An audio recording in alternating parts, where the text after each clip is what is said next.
คุณอยู่กับ Digital Break Time Podcast ถ้าใครได้ติดตามงาน Search Central Live 2025 ที่ผ่านมานะครับก็เห็นว่ามันมีประเด็นที่เกี่ยวกับวงการ SEO เนี่ยอยู่เยอะเลยแต่ว่ามีประเด็นหนึ่งที่อยากจะหยิบยกมาเล่าในวันนี้นั่นก็คือ AI Overview ครับซึ่งมันเป็นสิ่งที่น่าสนใจมากๆสำหรับผู้ใช้งานเองแล้วก็คนทำ SEO เองด้วยนะครับแต่ว่ามันจะน่าสนใจยังไงเนี่ยเดี๋ยวเราไปเริ่มกันก่อนว่า AI Overview เนี่ยมันคืออะไรในช่วงนี้เนี่ยถ้าเกิดใครที่เสิร์ช Google ใช้ Google บ่อยๆจะเห็นว่ามันมีพาร์ทหนึ่งหรือว่ามันมีตำแหน่งหนึ่งในหน้าเสิร์ชขึ้นมาเป็นข้อความสรุปแล้วก็มีป้ายกำกับว่าข้อมูลภาพรวมโดย AI ตรงนั้นนะครับคือตำแหน่งของ AI Overview ซึ่งมันเป็นเครื่องมือที่ Google เนี่ยเขาใช้ในการสรุปคำตอบแบบอัตโนมัติโดยที่เขาจะใช้ AI ในการดึงข้อมูลจากเว็บไซต์ต่างๆโดยที่ไม่ได้อ้างอิงว่ามันอยู่ตำแหน่งไหนนะแต่ว่าเขาก็ใช้ AI นั่นแหละในการประมวลผลว่าคำตอบนี้เป็นปัจจุบันน่าเชื่อถือแล้วก็ตรงกับ intent ของเราในการเสิร์ชเขาก็จะนำมาสรุปให้แล้วก็นำมาแสดงให้เราในตำแหน่งหนึ่งในหน้าเสิร์ชนะครับซึ่ง AI Overview เนี่ยมันก็จะแนบลิงก์ต้นทางของที่มาข้อมูลนั้นหรือว่าเว็บไซต์ที่เป็นเจ้าของข้อมูลนั้นด้วยนั่นเองนะครับดังนั้นในการทำ SEO ของเราเนี่ย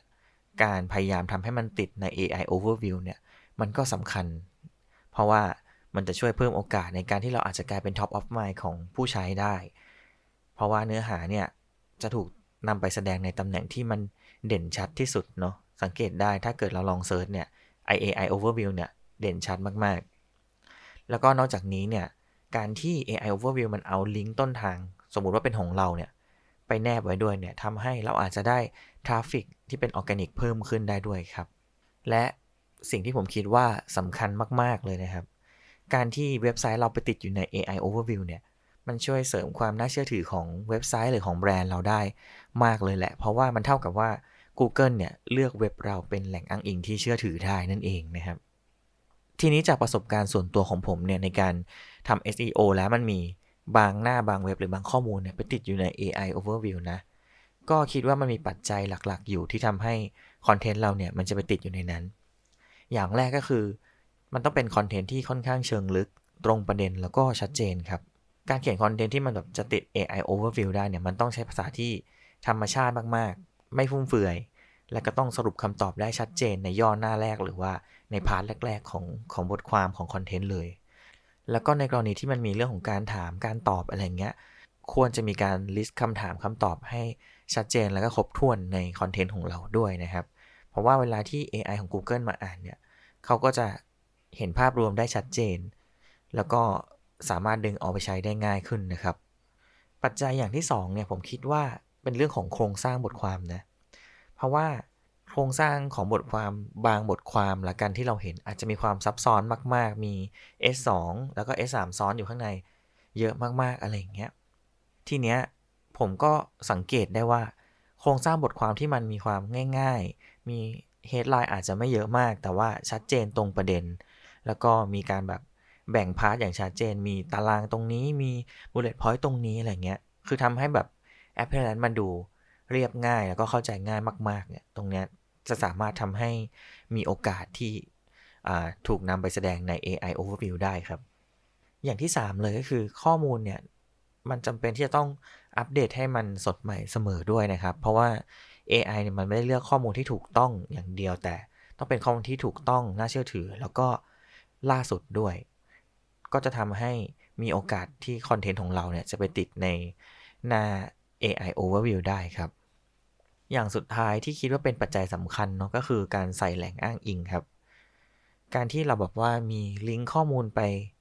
แหล่งที่แบบน่าเชื่อถือก็จะช่วยเพิ่มความน่าเชื่อถือให้กับบทความเราขึ้นไปอีกนะครับเวลาที่ AI มาดูเนี่ยก็จะรู้ว่าเราไม่ได้มั่วขึ้นมาเรามีแหล่งต้นทางที่ถูกต้องมีความใกล้เคียงของข้อมูลกับแหล่งต้นทางที่เราหยิบมานะครับก็จะทำให้มีความน่าเชื่อถือแล้วก็ AI อาจจะดึงไปใช้ได้หรือว่าถ้าเกิดบทความนั้นคอนเทนต์นั้นมันเกี่ยวข้องกับประสบการณ์ส่วนตัวหรือว่าเป็นประสบการณ์จริงของเราโดยที่ไม่ได้อ้างอิงจากอะไรเนี่ยก็ระบุให้ชัดเจนไปเลยว่าตรงนี้เนี่ยมันเป็นอินไซต์เฉพาะของแบรนด์หรือของเราเพื่อให้ AI รวมถึงผู้อ่านเนี่ยเข้าใจด้วยว่าตรงเนี้ยไม่ใช่ข้อมูลทั่วไปนะเป็ เป็นข้อมูลเฉพาะที่มีแค่เราเท่านั้นหรือว่าเป็นมุมมองของเราเท่านั้นนะครับทีนี้นอกจากการวิเคราะห์ปัจจัยที่จะทำให้เราไปติดใน AI Overview เนี่ยผมคิดว่าอันนี้เป็นประสบการณ์ส่วนตัวแล้วก็ความเห็นส่วนตัวนะผมคิดว่ามันมีเทคนิคบางอย่างที่จะช่วยให้คอนเทนต์ของเราหรือหน้าของเราเนี่ยมันไปติดอยู่ใน AI Overview ได้ง่ายขึ้นด้วยนะครับเทคนิคแรกก็คือการเขียนด้วยภาษาที่มันกลางแล้วก็เข้าใจง่ายไม่เฉพาะกลุ่มเกินไปก็จะช่วยให้ AI เนี่ยสามารถเข้าใจแล้วก็นำไปใช้ได้ดีขึ้นนะครับในทุกวันนี้เนี่ยผมก็พยายามปรับวิธีการเขียนเทคนิคการเขียนแล้วก็มีการพูดคุยกับลูกค้าหรือว่าผู้ว่าจ้างด้วยว่าอยากจะพยายามเขียนให้มันชัดขึ้นกระชับขึ้นแล้วก็ตรงไปตรงมามากขึ้นเพื่อให้AI ดึงไปใช้ง่ายขึ้นด้วยอย่างที่2ที่เป็นเทคนิคเนี่ยผมคิดว่าควรใส่คำถามคำตอบที่แบบชัดเจนที่คนเขาอาจจะพิมพ์ถามมาบ่อยอะไรเงี้ยครับให้ลองจินตนาการเวลาที่เราทำเอาท์ไลน์ของบทความหรือว่าเวลาเขียนเนี่ยว่าถ้าเกิดเป็นประเด็นนี้หัวข้อนี้เนี่ยคนมักจะสงสัยเรื่องอะไรพยายามลิสต์ออกมาเป็น Q&A หรือว่าเป็นคำถามคำตอบอะไรเงี้ยข้อแยกเซสชันกันชัดเจนก็จะช่วยให้ AI เนี่ยดึงมาใช้ได้ง่ายขึ้นเทคนิคที่3ก็คือการเขียนเนื้อหาที่มันค่อนข้างจะ prompt friendly ก็คืออ่านแล้วตัดตอนง่ายมันอาจจะดูงงๆนิดนึงนะแต่ว่าลองจินตนาการว่าเราใช้ AI tool ต่างๆเวลาที่เราจะ prompt หรือจะถามอะไรอย่างเงี้ยครับพยายามเอาวลีเหล่านั้นหรือเทคนิคการเขียน prompt เหล่านั้นเนี่ยมาประยุกต์ใช้ในงานคอนเทนต์หรืองานบทความของเราด้วยเพื่อให้intent ของคนที่เขาพิมพ์มาถามเนี่ยมันตรงกับวิธีการเล่าวิธีการพูดหรือการสื่อสารของเว็บเราของบทความเรานะครับตรงนี้เนี่ยอาจจะติดไว้นิดนึงเพราะว่าเทรนด์การเซิร์ชของคนในตอนนี้การใช้คีย์เวิร์ดในการเซิร์ชของคนมันก็เปลี่ยนไปพอสมควรเดี๋ยวโอกาสหน้าจะนำมาเล่าให้ฟังละกันแต่ว่าโดยสรุปมันคือเขียนให้มันเหมือนกับว่าเรากำลังเขียนพร้อมอยู่แล้วก็ตอบคำถามของพร้อมนั้นได้ด้วยในบทความในคอนเทนต์ของเราครับเทคนิคที่4ก็คือสร้าง FAQ ที่มันแบบครอบคลุมคำถามตั้งแต่พื้นฐานไปยันเชิงลึกเลยครับอาจจะมีหน้าหนึ่งที่สร้างขึ้นมาเพื่อทำ FAQ ก็ได้หรือว่าสอดแทรกเข้าไปในหน้า article หน้าบทความของเราก็ได้นะครับตรงนี้เนี่ยมันจะทำให้การตัดตอนเวลาอ่านเนี่ยมันง่ายขึ้นแล้วก็ AI ก็จะดึงข้อมูลเหล่านี้ไปตอบคำถามได้หลากหลายขึ้นแล้วก็ง่ายขึ้นด้วยครับทีนี้ถ้าเราลองทำตามเทคนิคนี้แล้วหรือว่าเราวิเคราะห์ปัจจัยแล้วก็ปรับปรุงบทความของเราแล้วเนี่ยอยากจะรู้ว่ามันมีเครื่องมืออะไรไหมที่ช่วยตรวจสอบว่าเราติด AI Overview หรือยังอันนี้ต้องบอกตรงๆว่าในเชิงเทคนิคแล้วผมไม่ได้รู้ลึกมากพยายามศึกษาอยู่ว่าใช้ตัวไหนได้บ้างแต่ว่าถ้าเอาแบบง่ายๆเลยนะก็คือใช้ Google Search นั่นแหละลองค้นหาด้วยโฟกัสคีย์เวิร์ดหรือว่าคำค้นหาที่มันเกี่ยวข้องกับเนื้อหาเราแล้วก็ดูว่ามันมีการสรุปจาก AI ที่เกี่ยวข้องกับเว็บไซต์เราไหมหรือว่าอ้างอิงมายังเราไหมนะครับ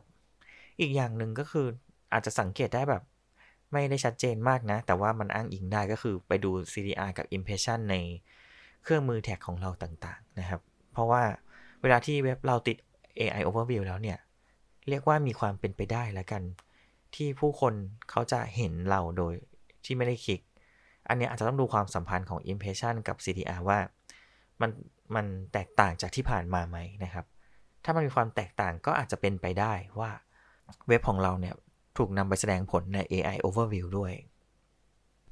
โดยสรุปปิดท้ายของเรื่อง AI Overview เลยเนี่ยดูแล้วเผินๆอาจจะรู้สึกว่ามันแทบไม่ต่างจากการทำ SEO แบบที่เราคุ้นเคยเลยเนาะแต่ว่าจริงๆแล้วผมมองว่าการจะทำให้เว็บไซต์เราไปแสดงผลอยู่ใน AI Overview เนี่ยจำเป็นจะต้องทำทุกอย่างให้มันง่ายขึ้นชัดเจนขึ้นแล้วก็ครอบคลุมได้มากขึ้นเปรียบเทียบง่ายๆนะครับเราพยายามตอบคำถามของคนที่เสิร์ชเข้ามาให้แบบเข้าใจง่ายขึ้นให้เขาอ่านแล้วไม่งงไม่ต้องใช้เวลาอ่านนานแต่ก็ยังคงความน่าเชื่อถือไว้ได้ด้วยก็มีโอกาสที่จะทำให้ AI Overview เนี่ยดึงไปใช้ได้ง่ายขึ้นเนาะต่างกับการทำ SEO ที่อาจจะมีเทคนิคในการสร้างสรรค์หรืออะไรบางอย่างที่ทำให้มีความสวยงามมี aesthetic เกิดขึ้นด้วยนะครับแต่ก็นั่นแหละสุดท้ายแล้วมันก็เป็นความท้าทายที่คนทำงานอย่างเราจะต้องเผชิญแล้วก็ปรับตัวกันไม่มากก็น้อยนะครับเอาเป็นว่าถ้าใครเคยมีประสบการณ์เกี่ยวกับ AI Overview แล้วเนี่ย อยากจะมาแชร์เทคนิคอยากจะมาบอกเล่าประสบการณ์ก็มาคอมเมนต์บอกกันไว้ได้เลยนะครับสำหรับวันนี้ก็ประมาณนี้ละกันฝากกดติดตาม Digital Break Time ไว้ด้วยแล้วก็ถ้า EP หน้ามีเรื่องอะไรเนี่ยก็รอติดตามกันได้เลยนะครับสำหรับวันนี้สวัสดีครับ